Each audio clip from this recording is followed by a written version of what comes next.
Hamlet.org. The Tragedy of Hamlet, Prince of Denmark, by William Shakespeare. Act 3, Scene 1. A room in the castle. Enter King Claudius, Queen Gertrude, Polonius, Ophelia, Rosencrantz, and Guildenstern. And can you, by no drift of circumstance, get from him why he puts on this confusion, grating so harshly all his days of quiet with turbulent and dangerous lunacy? He does confess he feels himself distracted, but from what cause he will by no means speak. Nor do we find him forward to be sounded, but with a crafty madness keeps aloof when we would bring him on to some confession of his true state. Did he receive you well? Most like a gentleman. But with much forcing of his disposition. Niggard of question, but of our demands, most free in his reply. Did you essay him to any pastime? Madam, it so fell out that certain players we o'erwrought on the way, of these we told him, and there did seem in him a kind of joy to hear of it. They are about the court, and, as I think, they have already ordered this knight to play before him. 'Tis most true, and he beseeched me to entreat your majesties to hear and see the matter. With all my heart, and it doth much content me to hear him so inclined. Good gentlemen, give him a further edge, and drive his purpose on to these delights. We shall, my lord. Exeunt Rosencrantz and Guildenstern. Sweet Gertrude, leave us too, for we have closely sent for Hamlet hither, that he, as 'twere by accident, may here affront Ophelia. Her father and myself, lawful espials, will so bestow ourselves that, seeing unseen, we may of their encounter frankly judge, and gather by him as he has behaved, if it be the affliction of his love or no that thus he suffers for. I shall obey you. And for your part, Ophelia, I do wish that your good beauties be the happy cause of Hamlet's wildness. So shall I hope your virtues will bring him to his wonted way again, to both your honours. Madam, I wish it may. Exit Queen Gertrude. Ophelia, walk you here. Gracious, so please you, we will bestow ourselves. To Ophelia. Read on this book, that show such an exercise may colour your loneliness. We are oft to blame in this. 'Tis too much proved that with devotion's visage and pious action we do sugar o'er the devil himself. Aside. Oh, 'tis too true. How smart a lash that speech doth give my conscience! The harlot's cheek, beautied with plastering art, is not more ugly to the thing that helps it than is my deed to my most painted word. O heavy burthen! I hear him coming. Let's withdraw, my lord. Exeunt King Claudius and Polonius. Enter Hamlet. To be or not to be? That is the question. Whether 'tis nobler in the mind to suffer the slings and arrows of outrageous fortune, or to take arms against the sea of troubles, and by opposing end them, to die, to sleep, no more, and by a sleep to say we end the heartache and 1,000 natural shocks that flesh is heir to. Oh, the consummation devoutly to be wished. To die, to sleep, perchance to dream. Ah, there's the rub. For in that sleep of death, what dreams may come when we have shuffled off this mortal coil, must give us pause. There's the respect that makes calamity of so long life, for who would bear the whips and scorns of time, the oppressor's wrongs, the proud man's contumely, the pangs of despised love, the law's delay, the insolence of office, and the spurns, the patient merit of the unworthy takes, when he himself might his quietus make with a bare bodkin? Who would fardels bear to grunt and sweat under a weary life, but that the dread of something after death, the undiscovered country, from whose bourne no traveller returns, puzzles the will, and makes us rather bear those ills we have than fly to others we know not of. Thus conscience does make cowards of us all, and thus the native hue of resolution is sicklied o'er with the pale cast of thought, and enterprises of great pith and moment with this regard, their currents turn awry, and lose the name of action. Soft, you know. The fair Ophelia. Nymph, in thy orisons be all my sins remembered. Good my lord, how does your honour for this many a day? I humbly thank you. Well, well, well. My lord, I have remembrances of yours that I have longed long to redeliver. I pray you now receive them. No, not I. I never gave you aught. My honoured lord, you know right well you did. And with them, words of so sweet breath composed as made the things more rich. Their perfume lost, take these again, for to the noble mind rich gifts wax poor when givers prove unkind. There, my lord. Ha ha! Are you honest? My lord? Are you fair? What means your lordship? Well, that if you be honest and fair, your honesty should admit no discourse to your beauty. Could beauty, my lord, have better commerce than with honesty? Ay, truly.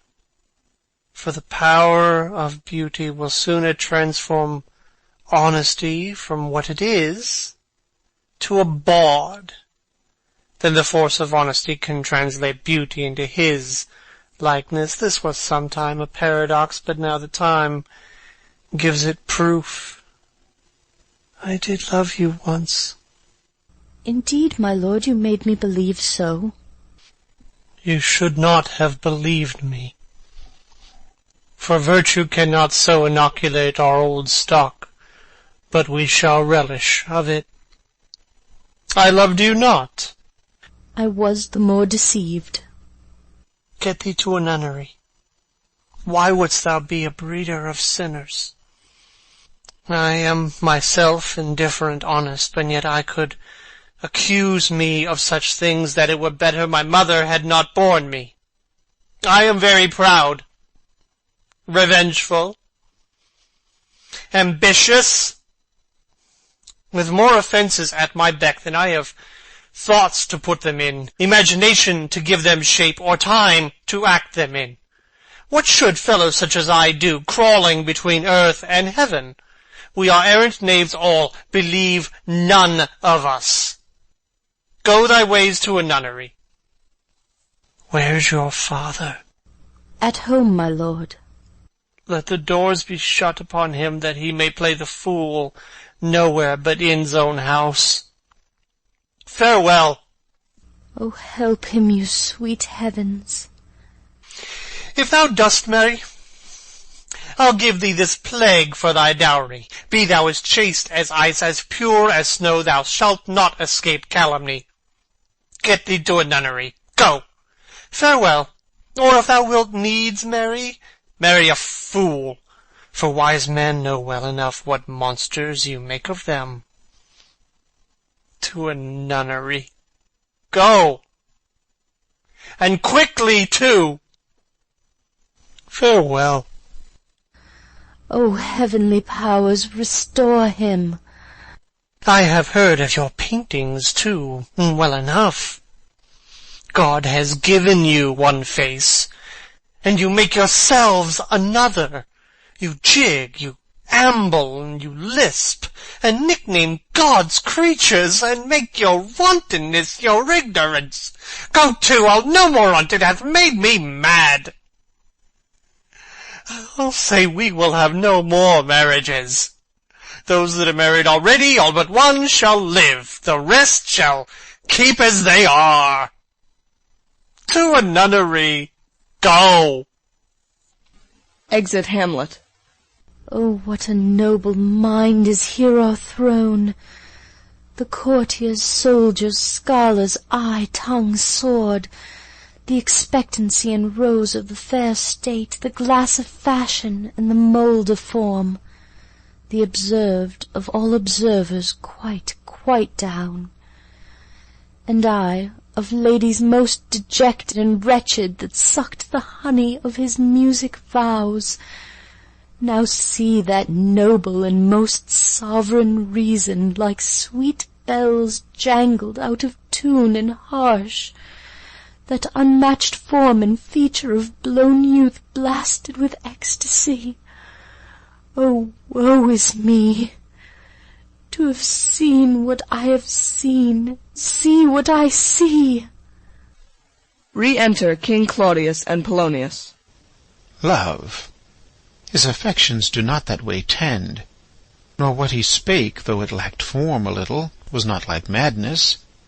There's something in his soul, o'er which his melancholy sits on brood, and I do doubt the hatch and the disclose will be some danger, which for to prevent I have in quick determination thus set it down. He shall with speed to England, for the demand of our neglected tribute, haply the seas and countries different with variable objects shall expel this something settled matter in his heart, whereon his brain still beating puts him thus from fashion of himself. What think you on it? It shall do well, but yet do I believe the origin and commencement of his grief sprung from neglected love. How now, Ophelia? You need not tell us what Lord Hamlet said. We heard it all. My lord, do as you please. But if you hold it fit, after the play, let his queen mother all alone entreat him to show his grief. Let her be round with him, and I'll be placed, so please you, in the ear of all their conference. If she find him not, to England send him, or confine him where your wisdom best shall think. It shall be so. Madness in great ones must not unwatched go. Exeunt. Scene 2. A hall in the castle. Enter Hamlet and players. Speak the speech, I pray you, as I pronounced it to you, trippingly on the tongue. But if you mouth it, as many of your players do, I had as lief the town crier spoke my lines.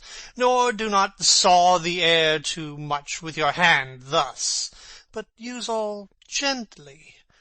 For in the very torrent, tempest, and, as I may say, the whirlwind of your passion, you must acquire and beget a temperance, that may give it smoothness.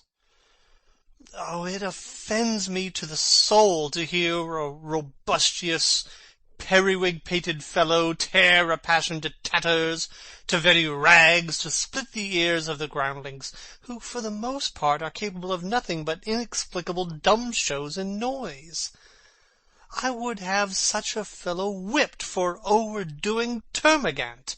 It out-Herods Herod, pray you, avoid it. I warrant your honour. Be not too tame, neither, but let your own discretion be your tutor.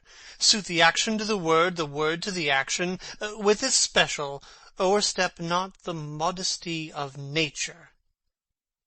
For anything so overdone is from the purpose of playing, whose end, both at the first and now, was and is, to hold, as 'twere the mirror, up to nature, to show virtue her own feature, scorn her own image, and the very age and body of the time his form and pressure. Now this overdone, or come tardy off, though it make the unskilful laugh, cannot but make the judicious grieve, the censure of which one must in your allowance o'erweigh a whole theatre of others. Oh, there be players that I have seen play, and heard others praise, and that highly. Not to speak it profanely, that neither, having the accent of Christians, nor the gait of Christian pagan nor man, have so strutted and bellowed that I have thought some of nature's journeymen had made man, and not made them well, they imitated humanity so abominably. I hope we have reformed that indifferently with us, sir. Reform it altogether, and let those that play your clowns speak no more than is set down for them, for there be of them that will themselves laugh to set on some quantity of barren spectators to laugh too, though in the meantime some necessary question of the play be then to be considered. That's villainous, and shows a most pitiful ambition in the fool that uses it. Go, make you ready. Excellent players. Enter Polonius, Rosencrantz, and Guildenstern. How now, my lord? I will the king hear this piece of work? And the Queen too, and that presently. Bid the players make haste. Exit Polonius. Will you two help to hasten them? We will, my lord. Exeunt Rosencrantz and Guildenstern. Enter Horatio. What ho, Horatio! Here, sweet lord, at your service. Horatio, thou art e'en as just a man as e'er my conversation coped withal. Oh, my dear lord. Nay, do not think I flatter. For what advancement may I hope from thee, that no revenue hast but thy good spirits to feed and clothe thee? Why should the poor be flattered? No, let the candied tongue lick absurd pomp, and crook the pregnant hinges of the knee where thrift may follow fawning. Dost thou hear? Since my dear soul was mistress of her choice, and could of men distinguish, her election hath sealed thee for herself. For thou hast been as one, in suffering all that suffers nothing. A man that fortune's buffets and rewards hast ta'en with equal thanks, and blessed are those whose blood and judgment are so well commingled, that they are not a pipe for fortune's finger to sound what stop she please. Give me that man that is not passion's slave, and I will wear him in my heart's core, aye, in my heart of heart, as I do thee. There's something too much of this. There is a play to-night before the king. One scene of it comes near the circumstance which I have told thee of my father's death. I prithee, when thou seest that act afoot, even with the very comment of thy soul, observe mine uncle. If his occulted guilt do not itself unkennel in one speech, it is a damned ghost that we have seen, and my imaginations are as foul as Vulcan's stithy. Give him heedful note, for mine eyes, will rivet to his face, and afterward we will both our judgments join in censure of his seeming. Well, my lord, if he steal aught the whilst this play is playing, and escape detecting, I will pay the theft. They are coming to the play. I must be idle. Get you a place. Danish March. A flourish. Enter King Claudius, Queen Gertrude, Polonius, Ophelia, Rosencrantz, Guildenstern, and others. How fares our cousin Hamlet? Excellent, i' faith. Of the chameleon's dish I eat the air, promise crammed. You cannot feed capons so. I have nothing with this answer, Hamlet. These words are not mine. No, nor mine now. To Polonius. My lord, you once played at the university, you say? That did I, my lord, and was accounted a good actor. What did you enact? I did act Julius Caesar. I was killed i' the Capitol. Brutus killed me. It was a brute part of him to kill so capital a calf there. Be the players ready? Ay, my lord. They stay upon your patience. Come hither, my dear Hamlet. Sit by me. No, good mother. Here's metal more attractive. To King Claudius. Oh, do you mark that? Lady, shall I lie in your lap? Lying down at Ophelia's feet. No, my lord. I mean my head upon your lap. Ay, my lord. Do you think I meant country matters? I think nothing, my lord. It's a fair thought to lie between maids' legs. What is, my lord? Nothing. You are merry, my lord. Who? I? Ay, my lord. God, you're only jig-maker. What should a man do but be merry? For look you, how cheerfully my mother looks, and my father died within these 2 hours. Nay, 'tis twice 2 months, my lord. So long. Oh, nay, then let the devil wear black, for I'll have a suit of sables. Oh, heavens! Died 2 months ago and not forgotten yet. Oh, then there's hope a great man's memory may outlive his life half a year.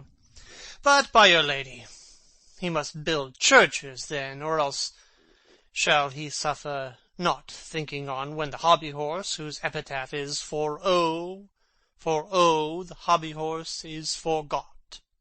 Hautboys play. The dumb show enters. Enter a king and a queen very lovingly, the queen embracing him, and he her. She kneels, and makes show of protestation unto him. He takes her up, and declines his head upon her neck, lays him down upon a bank of flowers. She, seeing him asleep, leaves him.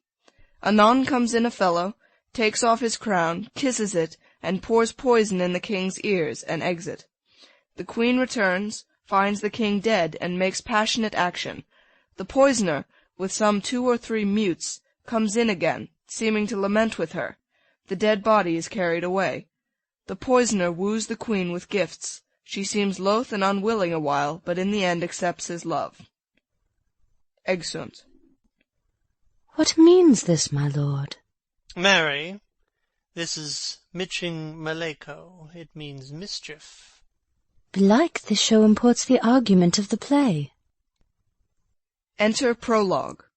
We shall know by this fellow. The players cannot keep counsel. They'll tell all. Will he tell us what this show meant? Ay, or any show that you'll show him. Be not you ashamed to show. He'll not shame to tell you what it means. You are not. I'll mark the play. For us and for our tragedy, here stooping to your clemency, we beg your hearing, patiently. Exit Prologue. Is this a prologue or the posy of a ring? 'Tis brief, my lord. As woman's love.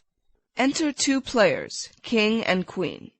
Full 30 times hath Phoebus's cart gone round Neptune's salt wash, and Tellus' orbed ground, and 30 dozen moons with borrowed sheen about the world have times 12 30s been, since love our hearts and Hymen did our hands unite commutual in most sacred bands.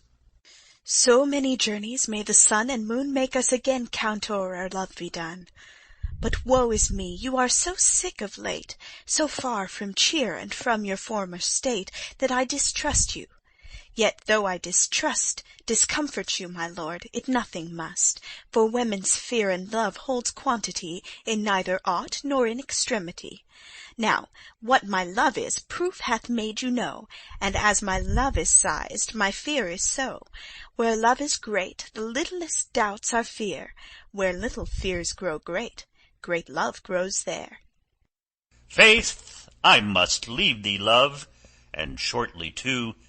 My operant powers their functions leave to do, and thou shalt live in this fair world behind, honoured, beloved, and haply one as kind, for husband shalt thou. Oh, confound the rest! Such love must needs be treason in my breast. In second husband let me be accursed. None wed the second, but who killed the first. Aside. Wormwood. The instances that second marriage move are base respects of thrift, but none of love. A second time I kill my husband dead, when second husband kisses me in bed. I do believe you think what now you speak, but what we do determine oft we break. Purpose is but the slave to memory, of violent birth, but poor validity, which now, like fruit unripe, sticks on the tree, but fall unshaken when they mellow be. Most necessary 'tis that we forget to pay ourselves what to ourselves is debt. What to ourselves in passion we propose, the passion ending, doth the purpose lose. The violence of either grief or joy their own enactures with themselves destroy. Where joy most revels, grief doth most lament. Grief joys, joy grieves on slender accident. This world is not for aye, nor 'tis not strange that even our loves should with our fortunes change. For 'tis a question left us yet to prove, whether love lead fortune, or else fortune love. The great man down, you mark his favourite flies. The poor, advanced, makes friends of enemies. And hitherto doth love on fortune tend. For who not needs shall never lack a friend. And who in want a hollow friend doth try, directly seasons him his enemy. But orderly, to end where I begun, our wills and fates do so contrary run, that our devices still are overthrown. Our thoughts are ours, their ends none of our own. So think thou wilt no second husband wed, but die thy thoughts when thy first lord is dead. Nor earth to me give food, nor heaven light, sport and repose lock from me day and night. To desperation turn my trust and hope, an anchor's cheer in prison be my scope. Each opposite that blanks the face of joy, meet what I would have well, and it destroy. Both here and hence pursue me lasting strife, if once a widow, ever I be wife. If she should break it now, 'tis deeply sworn. Sweet, leave me here a while. My spirits grow dull, and fain I would beguile the tedious day with sleep. Sleeps. Sleep rock thy brain, and never come mischance between us twain. Exit player queen. Madam, how like you this play? The lady protests too much, methinks. Oh, but she'll keep her word. Have you heard the argument? Is there no offence in it? No, no, they do but jest, poison in jest, no offence of the world. What do you call the play? The Mousetrap. Marry, how? Tropically. This play is the image of a murder done in Vienna. Gonzago is the Duke's name, his wife Baptista. You shall see anon. 'Tis a knavish piece of work, but what of that? Your Majesty and we that have free souls, it touches us not. Let the galled jade wince, our withers are unwrung. Enter Lucianus. This one is Lucianus, nephew to the king. You are as good as a chorus, my lord. I could interpret between you and your love, if I could see the puppets dallying. You are keen, my lord, you are keen. It would cost you a groaning to take off my edge. Still better and worse. So you must take your husband's. Begin, murderer! Pox leave thy damnable faces, and begin, come! Thy croaking raven doth bellow for revenge.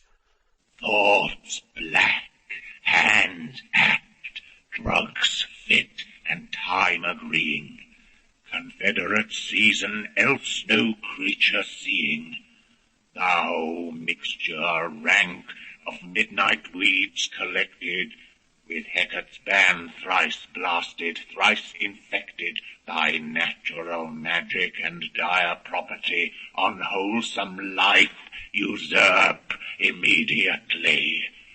Pours the poison into the sleeper's ears. He poisons him in the garden for his estate. His name's Gonzago. The story is extant and written choice Italian. You shall see anon how the murderer gets the love of Gonzago's wife. The king rises. Art frighted with false fire? How fares my lord? Give all a play. Give me some light. Away. Lights! Exeunt all but Hamlet and Horatio. Why, let the stricken deer go weep, the heart ungalled play.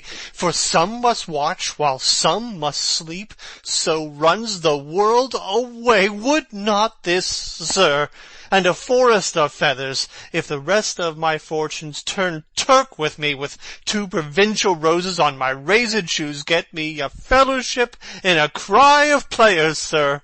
Half a share. A whole one, I. For thou dost know, O Damon dear, this realm dismantled was of Jove himself, and now reigns here a very, very padjock. You might have rhymed. O good Horatio, I'll take the ghost's word for £1,000. Didst perceive? Very well, my lord. Upon the talk of the poisoning? I did very well note him. No, Come, some music, come the recorders, for if the king like not the comedy, why then belike he likes it not, perdie. Come, some music. Re-enter Rosencrantz and Guildenstern. Good my lord, vouchsafe me a word with you. Sir, a whole history. The king, sir, Aye, sir, what of him? is, in his retirement, marvellous distempered. With drink, sir? No, my lord, rather with choler. Your wisdom should show itself more richer to signify this to his doctor. For me to put him to his purgation would perhaps plunge him into far more choler. Good my lord, put your discourse into some frame, and start not so wildly from my affair. I am tame, sir. Pronounce. The queen your mother, in most great affliction of spirit, hath sent me to you. You are welcome. Nay, good my lord, this courtesy is not of the right breed. If it shall please you to make me a wholesome answer, I will do your mother's commandment. If not, your pardon and my return shall be the end of my business. Sir, I cannot. What, my lord? Make you a wholesome answer, my wit's diseased. But, sir, such answer as I can make you shall commend, or rather, as you say, my mother. Therefore no more, but to the matter. My mother, you say. Then thus she says, your behaviour hath struck her into amazement and admiration. A wonderful son that can so astonish a mother. But is there no sequel at the heels of this mother's admiration? Impart. She desires to speak with you in her closet ere you go to bed. We shall obey, were she 10 times our mother. Have you any further trade with us? My lord, you once did love me. So I do still, by these pickers and stealers. Good my lord, what is the cause of your distemper? You do surely bar the door upon your own liberty, if you deny your griefs to your friend. Sir, I lack advancement. How can that be, when you have the voice of the king himself for your succession in Denmark? Aye, but, sir, while the grass grows, the proverb is something musty. Re-enter players with recorders. Oh, the recorders! Here, let me see one. To withdraw with you, why do you go about to recover the wind of me, as you would drive me into a toil? Oh, my lord, if my duty be too bold, my love is too unmannerly. I do not well understand that. Will you play upon this pipe? My lord, I cannot. I pray you. Believe me, I cannot. I do beseech you. I know no touch of it, my lord. 'Tis as easy as lying. Govern these ventages with your fingers and thumb, give it breath with your mouth, and it will discourse most eloquent music. Look you, these are the stops. But these cannot I command to any utterance of harmony. I have not the skill. Why, look you now, how unworthy a thing you make of me. You would play upon me, you would seem to know my stops, you would pluck out the heart of my mystery, you would sound me from my lowest note to the top of my compass, and there is much music, excellent voice, in this little organ, yet cannot you make it speak. Splud, do you think I am easier to be played on than a pipe? Call me what instrument you will, though you can fret me, you cannot play upon me. Enter Polonius. God bless you, sir. My lord, the Queen would speak with you, and presently. Do you see yonder cloud that's almost in the shape of a camel? By the mass, and 'tis like a camel indeed. Methinks it is like a weasel. It is backed like a weasel. Or like a whale? Very like a whale. Then I will come to my mother by and by. They fool me to the top of my bent. I will come by and by. I will say so. By and by is easily said. Exit Polonius. Leave me, friends. Exeunt all but Hamlet. 'Tis now the very witching time of night, when churchyards yawn and hell itself breathes out contagion to this world. Now could I drink hot blood, and do such bitter business as the day would quake to look on. Soft to my mother. O heart, lose not thy nature. Let not ever the soul of Nero enter this firm bosom. Let me be cruel, not unnatural. I will speak daggers to her, but use none. My tongue and soul in this be hypocrites. How in my words soever she be shent, to give them seals never, my soul consent. Exit. Scene 3. A room in the castle. Enter King Claudius, Rosencrantz, and Guildenstern. I like him not, nor stands it safe with us to let his madness range. Therefore prepare you. I your commission will forthwith dispatch, and he to England shall along with you. The terms of our estate may not endure hazard so dangerous as doth hourly grow out of his lunacies. We will ourselves provide. Most holy and religious fear it is to keep those many, many bodies safe that live and feed upon your majesty. The single and peculiar life is bound with all the strength and armour of the mind to keep itself from noyance, but much more that spirit upon whose weal depend and rest the lives of many. The cease of majesty dies not alone, but, like a gulf, doth draw what's near with it. It is a massy wheel fixed on the summit of the highest mount, to whose huge spokes 10,000 lesser things are morticed and adjoined, which, when it falls, each small annexment, petty consequence, attends the boisterous ruin. Never alone did the king sigh, but with a general groan. Arm you, I pray you, to the speedy voyage, for we will fetters put upon this fear, which now goes too free-footed. We will haste us. Exeunt Rosencrantz and Guildenstern. Enter Polonius. My lord, he's going to his mother's closet. Behind the arras I'll convey myself to hear the process. I'll warrant she'll tax him home. And, as you said, and wisely was it said, 'tis meet that some more audience than a mother, since nature makes them partial, should o'erhear the speech of vantage. Fare you well, my liege. I'll call upon you ere you go to bed, and tell you what I know. Thanks, dear my lord. Exit Polonius. O my offence is rank. It smells to heaven. It hath the primal eldest curse upon it, a brother's murder. Pray can I not, though inclination be as sharp as will, my stronger guilt defeats my strong intent, and like a man to double business bound, I stand in pause where I shall first begin, and both neglect.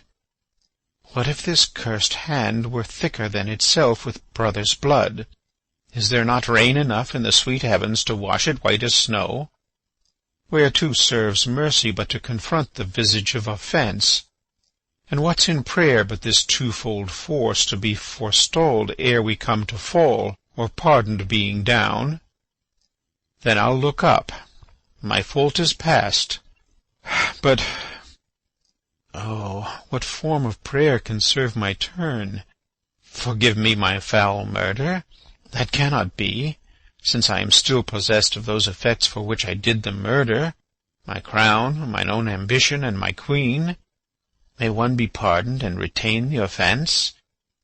In the corrupted currents of this world offence's gilded hand may shove by justice, and oft 'tis seen the wicked prize itself buys out the law. But 'tis not so above. There is no shuffling. There the action lies in his true nature, and we ourselves compelled, even to the teeth and forehead of our faults, to give in evidence. What then? What rests? Try what repentance can, what can it not? Yet what can it when one cannot repent? O wretched state! O bosom black as death! O limed soul, that struggling to be free art more engaged! Help, angels! Make essay! Bow stubborn knees, and heart with strings of steel be soft as sinews of the newborn babe.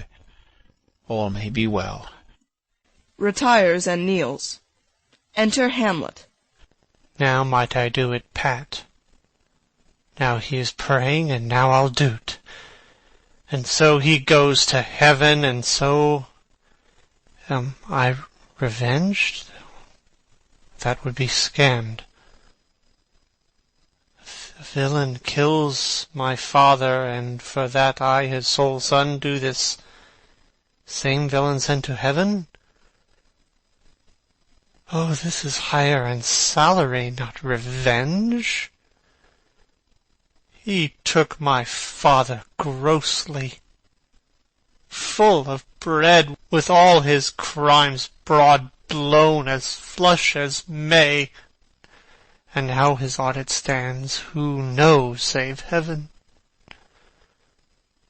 But in our circumstance and course of thought 'tis heavy with him. And am I then revenged to take him in the purging of his soul, when he is fit and seasoned for his passage? No. Up sword. Know thou a more horrid hint, when he is drunk asleep, or in his rage, or in the incestuous pleasure of his bed, at gaming, swearing, or about some act that has no relish of salvation, and then trip him that his heels may kick at heaven, and that his soul may be as damned and black as hell whereto it goes. My mother stays. This physic but prolongs thy sickly days. Exit Hamlet. Rising. My words fly up. My thoughts remain below. Words without thoughts never to heaven go. Exeunt. Scene 4. The Queen's closet. Enter Queen Gertrude and Polonius. He will come straight. Look you lay home to him, tell him his pranks have been too broad to bear with, and that your grace has screened and stood between much heat and him. I'll silence me even here.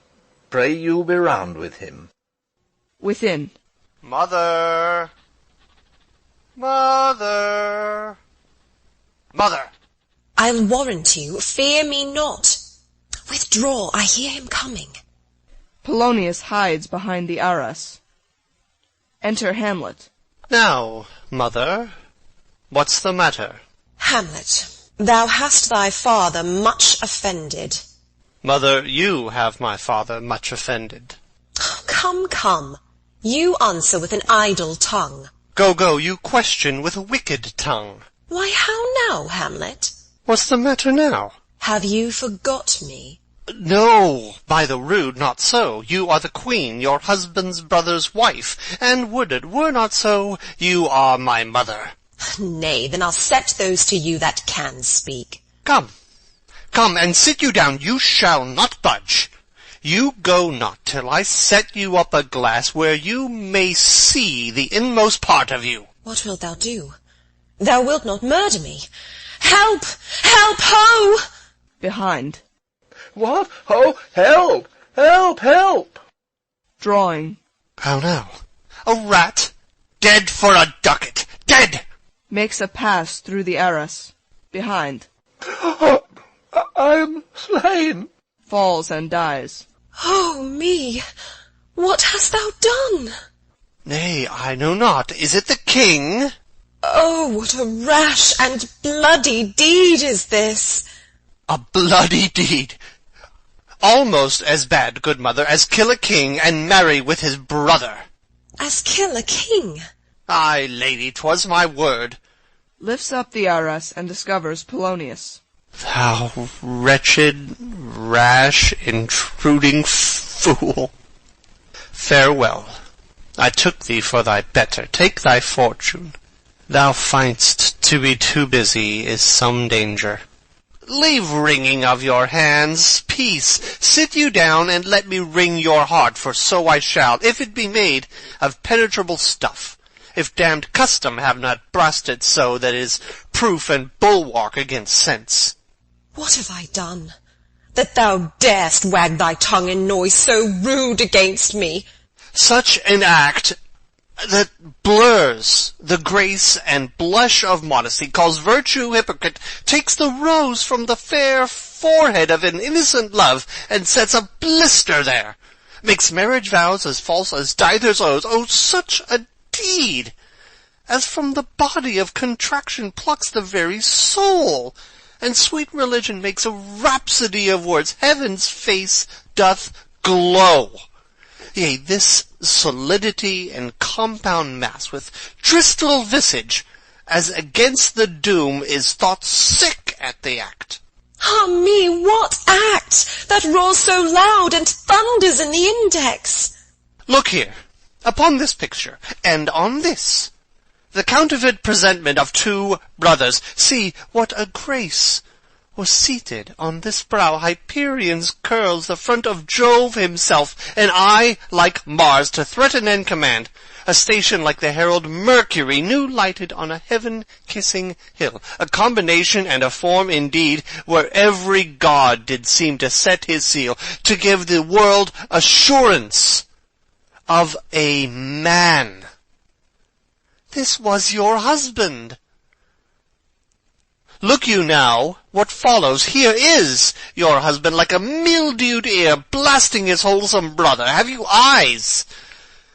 Could you on this fair mountain leave to feed and batten on this moor? Ha! Have you eyes? You cannot call it love, for at your age the heyday in the blood is tame. It's humble, and waits upon the judgment. And what judgment would step from this to this? Sense, sure you have, else could you not have motion, but sure that sense is apoplexed. For madness would not err, nor sense to ecstasy was ne'er so thralled, but it reserved some quantity of choice to serve in such a difference. What devil was that cozened you at hoodman blind? Eyes without feeling, feeling without sight, ears without hands or eyes, smelling sans all, or but a sickly part of one true sense, could not so mope. Oh, shame, where is thy blush? Bilious hell, if thou canst mutine in a matron's bones to flaming youth, let virtue be as wax, and melt in her own fire. Proclaim no shame when the compulsive ardor gives the charge, since frost itself as actively doth burn, and reason panders will. Oh, Hamlet, speak no more, Thou turn'st mine eyes into my very soul, and there I see such black and grained spots as will not leave their taint. Nay, but to live in the rank sweat of an enseamed bed, stewed in corruption, honeying and making love over the nasty sty. Oh, speak to me no more. These words like daggers enter in mine ears. No more, sweet Hamlet. A murderer and a villain, a slave that is not 20th part the tithe of your precedent lord, a vice of kings, a cutpurse of the empire and the rule, that from a shelf the precious diadem stole and put it in his pocket. No more. A king of shreds and patches. Enter Ghost. Save me, and hover o'er me with your wings, your heavenly guards. What would your graces figure? Alas, he's mad. Do not come, your tardy son, to chide, lapsed in time and passion. Let's go by the important acting of your dread command, O say. Do not forget, this visitation is but to whet thy almost blunted purpose. But look, amazement on thy mother sits. O step between her and her fighting soul. Conceit in weakest body's strongest works. Speak to her, Hamlet. How is't with you, lady? Alas, how is't with you, that you do bend your eye on vacancy, and with the incorporeal air do hold discourse? For that your eyes, your spirits wildly peep, and as the sleeping soldiers in the alarm, your bedded hairs like life and excrement start up and stand on end. O gentle sun, upon the heat and flame of thy distemper sprinkle cool patience. Whereon do you look? On him, on him! Look you, how pale he glares! His form and cause conjoined, preaching to stones would make them capable. Do not look upon me! Lest with piteous action you convert my stern effects, then what I have to do will want true colour, tears perchance for blood. To whom do you speak this? Do you see nothing there? Nothing at all, yet all that is I see. Nor did you nothing hear? No, nothing but ourselves. Oh, look you there! How it steals away my father in his habit as he lived. Look where he goes, even now, out at the portal. Exit Ghost. This is the very coinage of your brain. This bodiless creation ecstasy is very cunning in. Ecstasy? My pulse, as yours, doth temperately keep time, and makes as healthful music. It is not madness that I have uttered. Bring me to the test, and I the matter will reword. Which madness would gamble from? Mother, for love of grace, lay not that mattering unction to your soul, that not your trespass, but my madness speaks. It will but skin and film the ulcerous place, while rank corruption, mining all within, infects unseen. Confess yourself to heaven. Repent what's past, avoid what is to come, and do not spread the compost on the weeds to make them ranker.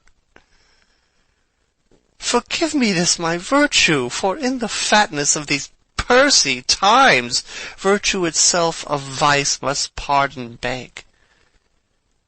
Yea, curb and woo, for leave to do him good. O Hamlet, thou hast cleft my heart in twain. Oh, throw away the worser part of it, and live the purer with the other half. Good night. But go not to my uncle's bed. Assume a virtue if you have it not. That monster custom, who all sense doth eat, of habit's devil is angel. Yet in this, that to the use of actions fair and good he likewise gives a frock or livery that is aptly put on. Refrain tonight, and that shall lend a kind of easiness to the next abstinence, the next more easy. For use almost can change the stamp of nature, and either curb the devil or throw him out with wondrous potency. Once more, good night. And when you are desirous to be blessed, I blessing beg of you, for this same Lord, pointing to Polonius, I do repent. But heaven hath pleased it so to punish me with this and this with me, that I must be their scourge and minister. I will bestow him, and will answer well the death I gave him. So again, good night. I must be cruel, only to be kind. Thus bad begins, and worse remains behind. One word more, good lady. What shall I do? Not this, by no means that I bid you do. Let the bloat king tempt you again to bed, pince wanton on your cheek, call you his mouse, and let him for a pair of reechy kisses, or paddling in your neck with his damned fingers, make you to ravel all this matter out, that I essentially am not in madness, but mad in craft.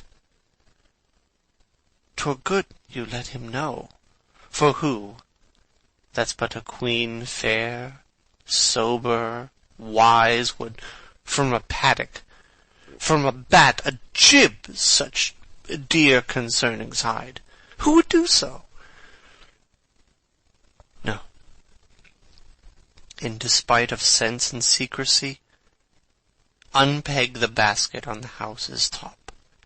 Let the birds fly, and, like the famous ape, to try conclusions, in the basket creep and break your own neck down. Be thou assured, if words be made of breath, and breath of life, I have no life to breathe what thou hast said to me. I must to England. You know that. Alack, I had forgot. 'Tis so concluded on. There's letters sealed. And my 2 schoolfellows, whom I trust as I will adders fanged, they bear the mandate. They must sweep my way, and marshal me to knavery. Let it work. For 'tis the sport to have the engineer hoist with his own petard. And shall go hard, but I will delve 1 yard below their minds, and blow them at the moon. Oh, 'tis most sweet when in one line 2 crafts directly meet. This, then, shall set me packing. I'll lug the guts into the neighbor room. Mother, good night. Indeed, this counselor is now most still, most secret, and most grave, who was in life a foolish, prating knave. Come, sir, to draw toward an end with you. Good night, mother. Exeunt severally, Hamlet dragging in Polonius. End of Act 3.